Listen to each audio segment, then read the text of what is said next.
بسم اللہ الرحمن الرحیم۔ السلام علیکم۔ روزانہ اسلامی ویڈیوز سننے کے لیے اس چینل کو سبسکرائب کر دیں۔ حضرت عامر بن سعد رضی اللہ تعالی عنہ کہتے ہیں کہ ایک مرتبہ ان کے بھائی عمر مدینہ منورہ سے باہر حضرت سعد رضی اللہ تعالی عنہ کے پاس ان کے بکریوں کے فارم میں چلے گئے۔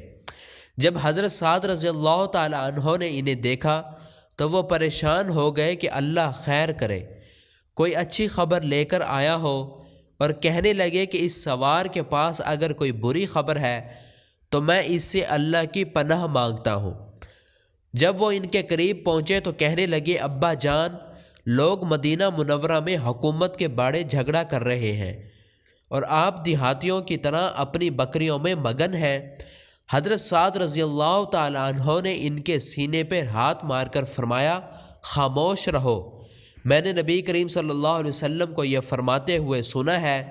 کہ اللہ تعالیٰ اس بندے کو پسند فرماتے ہیں جو متقی ہو، بے نیاز ہو اور اپنے آپ کو مخفی رکھنے والا ہو۔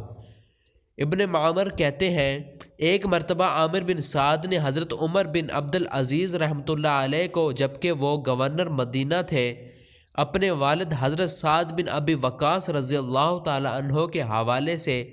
یہ حدیث سنائی کہ جناب رسول اکرم صلی اللہ علیہ وسلم نے ارشاد فرمایا، جو شخص صبح نہار مدینہ منورہ کے دونوں اطراف میں کہیں سے بھی اجوا کھجور کے 7 دانے لے کر کھائے تو اس دن شام تک اسے کوئی چیز نقصان نہیں پہنچا سکے گی۔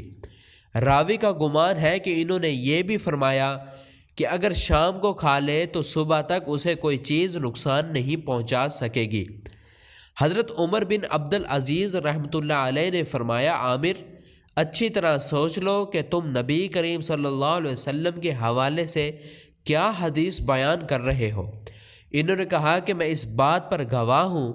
کہ حضرت سعد رضی اللہ تعالی عنہ پر جھوٹ نہیں باندھ رہا، اور یہ حضرت سعد رضی اللہ تعالی عنہ نے نبی کریم صلی اللہ علیہ وسلم پر جھوٹ نہیں باندھا۔ مزید اس طرح کی اسلامی ویڈیوز سننے کے لیے اس چینل کو سبسکرائب کر